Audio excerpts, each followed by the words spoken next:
አርሰናል ይሄን ዋይፋይ ፓስወርድ ካሪያት አልማት የተባለን ሰውዬ ሃክ አረግ ነው። ፈርስት ሃፍ ነው አክን ያደርግ ነው። ፈርስት ሃፍ ማለት ሃቨርትስ እንዴት አባሽ ናፍቀሽን ነበር። እንዴት አባሽ ጎሉ ራሱ ማለት ጎሉ ራሱ ለጊዮኬሬዝ ራሱ ሃቨርትስ መኖሩ ተመቸው። አይገርም? ተመቸው እኮ በቃ ሃቨርትስ ለማልስት ምትል ሰው ነው። ጊዮኬሬዝ ስጠኝ ሚል ሰው ነው። ተመቻቹ ገባ አይደል? ሌላው ሰልፊሽ ስለሆነበት ሃቨርትስ ሁሌ የሚያገባው ባዶ ኳስ ለጊዮኬሬዝ ሰጠዋል። አሪፍ ነገር ነው። እንዴት አድርገን ነው አሁን ሃቨርትስን ሜዳውስ ምናስገባው? ገባሽ አይደል? አሪፍ እንቅስቃሴ ፈርስት ሃፍ ጌም ገደር ነውና ሰከንድ ሃፍ ትሬኒንግ ምናምን ሮቴሽን ምናምን ፊትነስ መጠበቅ ያለባቸው ምናምን ተጫወትም። ጄሱስ ተቀይሮ ሲገባ ሁሌ ያገባል። ተቀየረ 0-0 እያለን የምታገባ ምን አለበት? አድክም ይሆን ሰውዬ ደግነቱ ተሰረዘበት። ከባር ያለቀ ጨዋታ መግደል ነው። የሞተ ሰው ላይ መተኮስ ነው ጄሱስ የሚችለው። ከዛ በተረፈ የኤዜ እንቅስቃሴ ምናምን ተመችቶኛል። ማርቲኔሊ ማሪፍ ነበረች። አንድ ጎል አገባች። ማርቲኔሊ ቻምፒየንስ ሊግ ደረዳን ከተባለ ማንንም ሁን ነው የሚያገባው። ማርቲኔሊ የተለመደ ነው።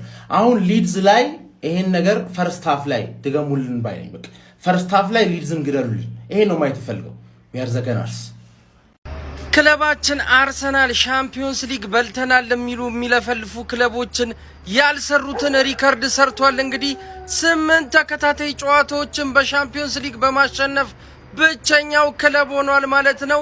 በደንብ ኮፒ ሊንክ እና ሼር እያደረጋችሁ አድርሱላቸው። 3-2 ታሸንፈናል። የአውሮፓ ሻምፒዮንስ ሊጉን እንግዲህ ጀምአው ከተጫወትናቸው እያንዳንዱ ጨዋታዎች ሁሉንም በማሸነፍ እንግዲህ ኮሬክት ስኮር ማግኘት የቻልነው እኛ ነን ማለት እኛ አርሰናሎች ማኗ ዘንድሮ እዚህ መድረክ ላይ ታላቅ ገድል ይፈጸማል። ጀማው ታላቅ ገድል ዛሬ ለማንኛውም 3-2 በሆነ ውጤት አሸንፈናል። ቪክቶሪዮ ኪሪሽ አስቆጥሯል። ከዛ በተጨማሪ ኪንግ ካይ ሃቨርትም ጀምአው ጎል ማስቆጠር ችሏል። ማርቲኔሊ ሶስተኛውን ጎል አስቆጥሮልናል። ጀምአው በዚህ ጨዋታ ላይ በጣም ኢኮኖሚካል ነበርን። የተለያዩ ተጫዋቾችን አስገብተን ሞክረናል።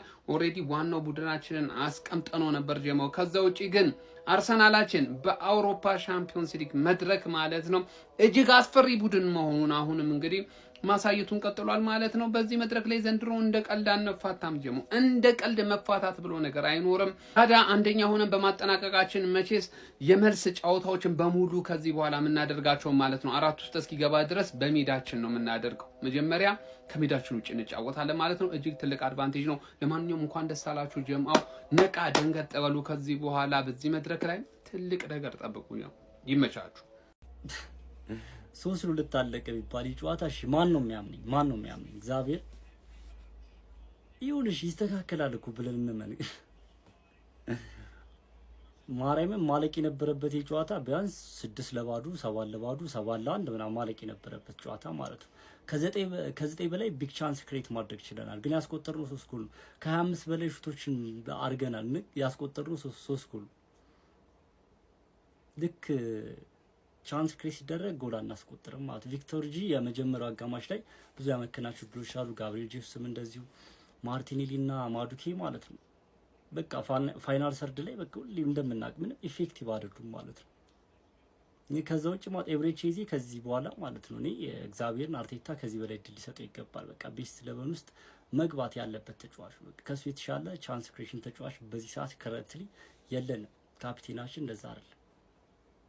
ከዛ ውጭ ኖርጋርድ ጥሩ ነበር። ቤንዋይት የመጨረሻው ጎል ስትቆጠር ትንሽ እንዝላል ነገር ታይበት እንጂ በጨዋታው በጣም ጸደይ ነበረ። ሊዝ ስኬሊ በጣም አሪፍ ነበረ። ብቻ እንደዚህ ማለት ያልነበረበት ጨዋታ ነው በፍጹም ማለት ነው። እግዚአብሔር አሁን ጨዋታ 3-2 በአንድ ጎል ልዩነት ነው ያለቀው። እሺ ምን ይባላል ነው ማለት እሺ ሉዊስ እስኪ ሀሳብ አስተያየታችሁን ኮሜንት ላይ አካፍ። አዎ እነዚህ ላይ ማበርቱ 3-2 ትውስታ ወደ ዋሽነፍ አረ ለወሸነው ጎል ይቆጠር ለማስታወስ ያክል ነው አይደል? አርቴታን እያስታወሳችሁት ነው። የነገስንበት ቻምፒየንስ ሊግ ላይ አሁንም ንግስናችን እንደቀጠለ ዘርፋፍ ብላ እንደተቀመጥን ቦታው እንደተመቸን እንደተደላደለው ማለት ነው። አጋነርስ አሁንም ቀጥሏል ማለት ነው። አንደኝነታችንን እንዳስጠበቅን ይሄንንም ጨዋታ የመጨረሻውን ጨዋታ አሸንፈን ወጣናል ማለት ነውና በጣም ደስ የሚሉ ኢቨንቶች ተፈጥሯል። እዚህ ላይ ከሃቨርት አሲስትና ጎል ፈርስት ሃፍ ላይ ብቻ ኪሪሽም እንደዚሁ አሲስትና ጎል የሆነ መነሳሳቱ ምናምን በጣም ነው ደስ የሚለውና ብቻ ማለፋችንን አረጋግጠናል። ግን ከዚህ ጨዋታ በጣም ቅር ያለኝ ነገር ማለት ነው አርሰናል ለምንድነው ጨካኝ ያልሆነው? ተጫዋቾቹ ለምንድነው ጨካኝ የማይሆኑት? ቆይ ሊቨርፑልን ይዩት 6-0 እንዴ! ለምንድነው የኛ ተጫዋቾች ጨካኝ? ለምንድነው አርሰናል የማይጨክነው? ለምንድነው ይሄ ጨዋታ 3-2 እኮ የሚያልቅ ጨዋታ አልነበረም? ምንድነው? ለምን እንዴ? ማንኛውም እዚህ ውድድር ላይ ከተሳተፍ ነው አንዳንድ ክለቦች ከሌሉበት አምስቱ የእንግሊዝ ፕሪሚየር ሊግ ከእንግሊዝ የሄዱት አምስቱ ክለቦች እንግዲህ ቀጥታ 8 ውስጥ በመግባት አልፈናል ማለት ነው። አርሰናል፣ ቶተናም፣ ሊቨርፑል፣ ሲቲ እና ቼልሲ እንግዲህ አልፈናል ማለት ነው።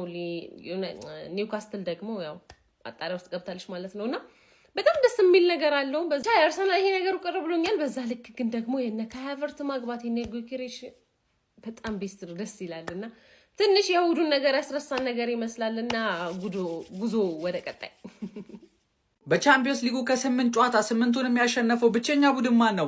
አርሰናል። በቻምፒየንስ ሊጉ ከፍተኛ ጎል ዲፈረንስ ያለው ቡድን ማን ነው? አርሰናል። ቻምፒየንስ ሊግ ያነሳሉ ተብለው ከተገመቱት ክለቦች ውስጥ ዋነኛው የሆነውን ባየር ሙኒክ ገርስሶ ኢንተር ሚላንን አሸንፎ እንዲሁም ደግሞ አትሌቲኮ ማድሪድን ረሚ ማርጎ ክለባችን አርሰናል በአንደኛ ደረጃ ምድብ ድልድሉን ከ8 ጨዋታ አሸንፎ አጠናቋል። የዛሬው ጨዋታ ውጤት 3-2 ነበረ። ቤተሰብ ምንም ይህ ውጤት ጨዋታውን በፍጹም አይገልጸውም። በፍጹም ነው የምላችሁ። አሁንም አጥቂዎቻችን ላይ እጅግ በጣም ትልቅ ችግር አለ። ምን አይነት ስህተት ሲሰሩ ነበረ? እጅግ በጣም ኳሶችን ሲያመክኑ ነበረ። በርከት ያሉ ጎሎችን ማስቆጠር እንችል ነበር። ዛሬ በትንሹ 5 እና 6 ጎል ማስቆጠር እንችል ነበር። ነገር ግን አልሆነም። አሁን አርቴታ ይህንን ነገር እንዲያስተካክሉ የተቻለውን ነገር ማድረግ አለበት። የኛ ሚስተር ቻምፒዮንስ ሊግ ጋብሪኤል ማርቲኔሊ በቻምፒዮንስ ሊጉ መድመቁን ማሸብረቁን ቀጥሎ ተያይዞታል። 6ኛ ጎሉን ዛሬ አስቆጥሯል። በአርሰናል ታሪክ ከጋብሪኤል ማርቲኔሊ በላይ ብዙ ጎሎችን ያስቆጠረው ቴሪ ዳንኤል ኦነሪ ብቻ ነው። ጋይስ 7 ጎል ብቻ ነው ሄነሪ ያስቆጠረው። ጋብሪኤል ማርቲኔሊ ከዚህ በኋላ 1 ጎል በእርግጠኝነት እንደሚያስቆጠርና የቴሪ ሄነሪን ታሪክ እንደሚጋራ ወይም ደግሞ እንደሚያሻሽል የተረጋገጠ ነው። ከረጅም ጊዜያት በኋላ ወደ ቋሚ አሰላለፍ የተመለሰልን ንጉስ ካይ ሃቨርት በ45 ደቂቃ ውስጥ 1 ጎልና 2 አሲስት በማድረግ እጅግ በጣም የሚገርም ካምባክ አድርጓል። ካይ ሃቨርት በመመለሱ ምን ያህሎቻችሁ ተደስታችኋል? ቤተሰብ እኔ እጅግ በጣም ተደስቻለሁ። ተኝቼ ነበር ግን መቀስቀስ አመላቸው አይደለም። ምን ብለው ቀሰቀሰው አትሉኝም? አርሰናል ካራባት ነው አክሮባት ከሚባል የካዛኪስታን ቡድን ጋር ጨዋታ ነበረው እና ስለስንት እንዳለቀ ተመልክታችኋል። 3-2 ማለት 2 እንዴት አገባባችሁ ምናምን የሚለውን ተውት፣ ችግር የለውም። 3-2 ምን ለማስታወስ ነው? እስኪ ኮመንት ላይ ያሳውቁኝ አራዳ ልጆች። ይመቻችሁ። የሚኬል አርቴታዎቹ መድፈኞቹ አርሰናሎች በአዲሱ የአውሮፓ ቻምፒዮንስ ሊግ ፎርማት ላይ አዲስ ታሪክ ጽፈዋል። ካይራት አልማቲን በሜዳቸው ኤሚሬትስ በመቅጠም 3-2 ማሸነፍ የቻሉት መድፈኞቹ አርሰናሎች በአውሮፓ ቻምፒዮንስ ሊጉ ከ8ቱ የምድብ ጨዋታዎች 8ቱንም በቀጥታ በማሸነፍ 24 ነጥቦችን በመያዝ ወደ ቀጣዩ ዙር በቀጥታ ማለፋቸውን ካረጋገጡ 8 ቡድኖች መካከል አንደኛ በመሆን ማረጋገጥ ችለዋል። ይህም እንግዲህ በአውሮፓ ቻምፒዮንስ ሊጉ አዲሱ ፎርማት የመጀመሪያው ቡድን ያረጋቸዋል ማለት ነው። በዚህ ጨዋታ ላይ መድፈኞቹ አርሰናሎች በጣም በርከት ያሉ አዳዲስ ፊቶችን ነበር ያስመለከቱን። ሚኬል አርቴታ ብዙ የቡድኑ ቋሚ ተጫዋቾችን ለዛሬው ጨዋታ ረፍት ሰጥቷቸው ነበር የጀመረው። ካይራት አልማቲ የካዛኪስታን ቡድን ነው። ቀላል ተጋጣሚ ሊሆን ይችላል። የመጨረሻም ጨዋታ ነው። መድፈኞቹ አርሰናሎች ማለፋቸውን ያረጋገጡበት ጨዋታ ነው። ግን ቢሆንም በዚህ ጨዋታ ላይ ፈርስት ሃፍ በተለይ መድፈኞቹ አርሰናሎች በጣም አስደናቂ ነበሩ። ዮኬሬሽ አስደናቂ ጎል አስቆጥሮ መድፈኞቹን ቀዳሚ ማድረግ ችሎ ነበረ። እንዲሁም ደግሞ ከሃቨርትስም ሌላ ድንቅ ጎል ማስቆጠር ችሎ ነበረ። ማርቲኔሊም ተጨማሪውን 3ኛውን ጎል ማስቆጠር ችሎ ነበረ። በካይራት አልማቲ በኩል ጆርጊኒዮ 7ኛው ደቂቃ ላይ ጎል አስቆጥሮ በፔናልቲ 3-1 ነበር የመጀመሪያው አጋማሽ ተጠናቀቀው። ነገር ግን 94ኛው ደቂቃ ላይ ሪካርዲኒዮ ለካይራት አልማቲ ተጨማሪ ጎል በማስቆጠር ጨዋታው 3-2 ሊጠናቀቅ ችሏል። በዚህ ጨዋታ ላይ የካይ ሃቨርትስ መመለስ በቡድኑ ውስጥ ምን ያህል ለውጥ ሊፈጥር እንደሚችል ታዝበናል ብዬ አስባለሁ። ቪክተር ዮኬሬሽ ያስቆጠራት ጎል አስደናቂ ብትሆንም ከዚህ የተሻለ ደግሞ ማስቆጠሪያ አጋጣሚ አማራጮችን አግኝቶ ሳይጠቀምባቸው ቀርቶ ነበረ። ማዱኬም ተደጋጋሚ አሰልቺ የሚባሉ ሹቶችን ሲያደርግ ነበር፣ ሳይሳካለትም ሲቀር ነበር በተደጋጋሚ። ለማንኛውም እናንተ ስለዚህ ጨዋታ ምን ትላላችሁ? ሀሳባችሁን ኮመንት ሴክሽን ላይ አካፍሉኝ። የፕላስ ምልክቱ መጫ እንዳትረሱ። እኔ የምለው ምንድነው የማርቲኔሊ ነገር ነው። ስለ ውጤቱ ተውት፣ ቪዲዮ ሰርቼበታል። የማርቲኔሊ ነገር ምንድነው? እግዚአብሔር እኔ እኮ በኮንፊደንስ እግር ኳስ ላይ በኮንፊደንስ በጣም ማምነው፣ በጣም በቃ ኮንፊደንስ ማለት ደኪ ነገር ነው ብዬ ማምነው። ለዚህ ነው ልጁ ፕሪሚየር ሊግ ላይ ጎባጣ ነው፣ ደነዝ ነው፣ ድሪብል ማለት በቃ የሚችለውን ነገር እንኳን አይችልም ማለት ነው ፕሪሚየር ሊግ ላይ። እዚህ ቻምፒዮንስ ሊግ ላይ ሌላ ሰው ኮንፊደንስ አለው። እቺን ሰሞን ቻምፒዮንስ ሊግ ላይ ካይረት ስለሆነ ነው ያገባው እንዳትለኝ፣ ሙኒክ ላይ ነው ምናምን ተቀይሮ ነው ብቻ አግብቶ የለም ሁሌ ያወራዋለሁ እያልኩ እየረሳሁት ነው። ፕሪሚየር ሊግ ላይ ትንሹ አንበሳ፣ ቻምፒዮንስ ሊግ ላይ ትልቁ አንበሳ ጋብሪኤል ማርቲኔሊ። እናቴ ተው ቻምፒየንስ ሊግ ላይ ድምጿን ገና ሲሰማ ጋብሪኤል ማርቲኔሊ ይሆናል። ፕሪሚየር ሊግ ላይ ደግሞ አይመቸውም ጭራሽ አይችልም። ለማንኛውም ካይ ሃቨርትዝ አግብቶላቸዋል። ቪክተር ጊዮኬሬሽም ከቸከች ብላለች። በቃ እነዚህ አይነት ቲም ላይ ሲሆን በቃ እንዴት ነው ጊዮኬሬሽ ሙድ እንዳትይዙ ብያለሁ። ጊዮኬሬሽ ላይ እኔ በሲቲ ደጋፊ ስማ ይከበራል። ፋሚሊ ሌላው ደግሞ የተደረገው በኤምሬትስ የተደረገው ጨዋታ ነበረ። ካይራት አልማይቲ የሚባል ቡድን ነው ኦልሬዲ ከሻምፒዮንስ ሊግ መውረዱን ያረጋገጠ ቡድን ነበረ። ኤምሬትስ ለአርሰናል የገጠመው ሚኬል አርቴታም እንደነ ካይ ሃቨርትዝን እነ ካላፊዮሪን ሌሎችንም በሌላ ጨዋታ ላይ እድል ያላገኙትን ነበር ይዞ የገባው። እንደምታዩት እንግዲህ 3-2 በሆነ ውጤት አርሰናል አሸንፏል። ይሄ ጨዋታ እኔ እንጃ ብቻ አላቅም አርሰናል ወዴት እየሄደ እንደሆነ። አሸንፎ እንኳን ምንም ደስ የማይል ነበረ። ጎሎችን እንኳን ዮኬሬሽ አስቆጥሯል። ካይ ሃቨርትዝም ከተመለሰ በኋላ አስቆጥሯል። ሌላኛውን ሶስተኛውን ያስቆጠረው ማርቲኔሊ ነው። ግን አርሰናል እኔ እንጃ ከቀን ወደ ቀን ከጊዜያት ወደ ጊዜያት ወዴት እየሄደ እንደሆነ አላቅም። ይሄ ቡድን በጣም ያስፈራኝ ነው የምር። በዚህ አይነት ከሆነ በዚህ አይነት ቴንሽን እንትን የሚል ከሆነ እኔ ሲቲ ጭራሽ እንዳልፉ ላፈራለሁ። ምክንያቱም በቃ ፈጠራዎች እየቀነሱ ነው። የቡድኑ ተነሳሽነት አለ አይደለም የሆነ በቃ እንዳለ ዋንጫ አሳክተው ምናምን ለሆነ ስርጭቷቸው የሚጫወቱ ነው የሚመስሉትና እንግዲህ ይሄን አሁን ካይራት አልማይቲን አርሰናል ቀጠቀጠ ብሎ ስለ ስታቲክስ ምናምን ስለዛ ነገር ማውራት አያስፈልግም። ምክንያቱም ቢያንስ ከ6 ወይ ከ5 በላይ ያገባል ተብሎ የሚጠበቅበት ቡድን ነበር። እንዴት እንደሆነ ብቻ አላቅም። በሚመጡት ሳምንታት እናየዋለን አርሰናል እንዴት አሁን ላይ ለመናገር የሚከብዳል። የምር ሚኬል አርቴታ ምን እየሰራ እንደሆነ ተጫዋቾቹ ምን እየሰሩ እንደሆነ ምንም የሚገባ ነገር አይደለም። ሼም ነው ይሄ ውጤት ማለት ነው ለአርሰናል። እኔ እንደራሴ ሼም ነው። ለምሳሌ እኔ ከእንግሊዝ ደስ የሚለኝ ክለብ አርሰናል ነው።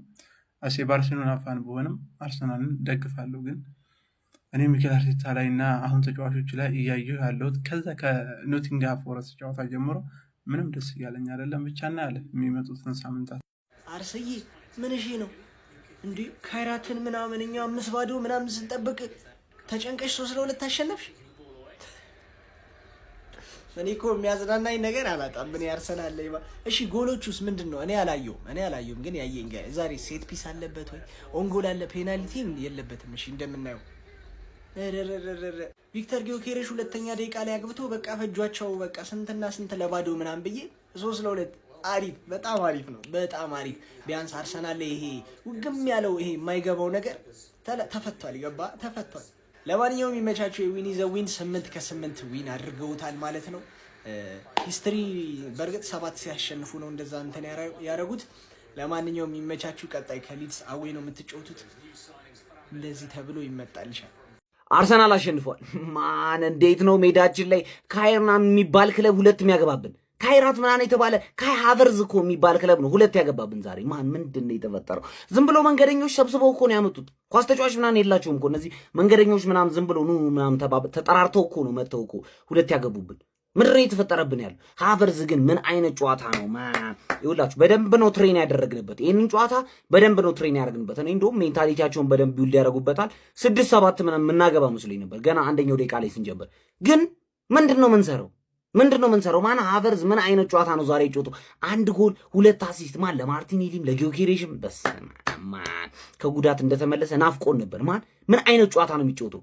አተ ትችላለሽ፣ ቴስታ ያወርዳል። ማን ይችላል? በጣም ነው የሚችለው። በዛ በኩል ማዱኬ ምን እያደረገ ነበር? ዛሬ አልቻለም፣ ጠፋበት። ኤዜ በጣም ራስን መለወጥ አለብን። ኤዜ ምን እየተፈጠረ ነው እንዴ? ምንድን ያመጣን? ለሌላ ነገር ነው ፐርፐዙ፣ ሌላ ነገር ነው የምትሰራው፣ ሌላ ነገር ነው። ማርቲኔሊ ሻምፒየንስ ሊግ ላይ ሮናልዶ ነው መላችሁ። ለዚህ ነው 6ኛ የሻምፒየንስ ሊግ ጎሉን አገብቷል። ምንድን ነው የሄነሪን ሪካርድ ሊሰብረው እኮ ነው፣ አምጣው እያለው እኮ ነው። 1 ጎል ካገባ ከሄነሪ ጋር ይጋራሉ፣ 2 ካገባ ይሰብረዋል። ይህ ሰውዬ ደግሞ 2 ላይ አገባ አይችልም። ካይ ሃቨርትዝ እየደመቀ ባለበት የቻምፒየንስ ሊግ ምሽት ክለባችን 3-1 እየመራ ወደ ረፍት አምርቷል። ቪክተር ዮኬሬሽ፣ ካይ ሃቨርትዝ እና ጋብሪኤል ማርቲኔሊ ናቸው የጎሎቹ አስቆጣሪ። በጣም ምርጥ ጨዋታ የተመለከትን ነው። ከካይራት ጋር ቢሆንም ለተጫዋቾቹ ኮንፊደንስ እጅግ በጣም ወሳኝ ጨዋታ ይመስለኛል። ካይ ሃቨርትዝ እጅግ በጣም ናፍቆ እንደነበር የሚያሳይ ጨዋታ ነው። እጅግ በጣም የሚገርም የመጀመሪያ አጋማሽ ነው ያሳለፈው። ካይ ሃቨርትዝ በጨዋታው ላይ 1 ጎል ማስቆጠር ችሏል። ከዛ በተጨማሪም 1 ኳስ አመቻችቶ ለቪክተር ዮኬሬሽ ማቀበል ችሏል። ለቪክተር ዮኬሬሽ ኮንፊደንስ የመጀመሪያ አጋማሽ ጥሩ ነው ወይም ደግሞ አይደለም ብሎ ለመናገር እጅግ በጣም ከባድ ነው። በጣም ብዙ ኳሶችን ሲያባላሽ ተመልክተናል። ከዛ በተጨማሪም ደግሞ አንድ ጎል ማስቆጠር ችሏል። እንግዲህ ለኮንፊደንሱ ጥሩ ነው አይደለም የሚለውን 90 ደቂቃ ላይ በደንብ እንመለከተዋለን። አጠቃላይ ክለባችን የመጀመሪያውን አጋማሽ 3-1 እየመራ ወደ ረፍት አምርቷል። ከዚህም በላይ ብዙ ጎሎች መቆጠር የሚችሉበት የመጀመሪያ አጋማሽ ነበር። እንግዲህ 90 ደቂቃ ውጤት ተከታትለን ደግሞ የምንገናኝ ይሆናል። ኮፒ ሊንክ እንዲሁም ደግሞ ላይክ እና ፎሎ ማድረግ እንዳይረሳ። ክለባችን በሚቀጥለው ዙር ላይ ከባየር ሊቨርኩሰን፣ ከቦሩሲያ ዶርትመንድ፣ ከአትላንታ ወይም ደግሞ ከኦሎምፒያኮስ ከነዚህ ከአራት ቡድኖች ውስጥ ከአንዱ ጋር የሚገናኝ ይሆናል። የዛሬው ምሽት ጨዋታ በመጀመሪያ አጋማሽ ባስቆጠራቸው 3 ጎሎች 3-2 በሆነ ውጤት ማሸነፍ ችሏል። በጣም ደካማ ሰከንድ ሀፍ ተመልክተናል ማለት ይቻላል። ዛሬ ጨዋታ ላይ ክሪስቲያን ኖርጋርድን በጣም ተመልክተናል ብዬ አስባለሁ። እጅግ በጣም መሀል ሜዳውን አረጋግጦት ነበረ። ከሃይ ሃቨርትዝም ከረጅም ጊዜ በኋላ ወደ ቋሚ አሰላለፍ ተመልሷል። በዛሬው ጨዋታ ላይ 1 ጎል እንዲሁም ደግሞ 1 አሲስት ማስመዝገብ ችሏል። ምንም ቢሆን የምናገኛቸውን የግብ ዕድሎች ወደ ግብነት ለመቀየር በደንብ ስራ የሚጠብቀን ይመስለኛል። በተረፈ ክለባችን በቻምፒየንስ ሊግ ያደረጋቸውን 8ቱንም ጨዋታዎች በማሸነፍ እንግዲህ ወደሚቀጥለው ዙር ማለፉን አረጋግጧል። ጨዋታው እንዴት ያገኛችሁት? ሀሳባችሁን ኮሜንት ሴክሽን ላይ አስቀምጡልኝ። ኮፒ ሊንክ እንዲሁም ደግሞ ላይክ እና ፎሎ ማድረግ እንዳይረሳ።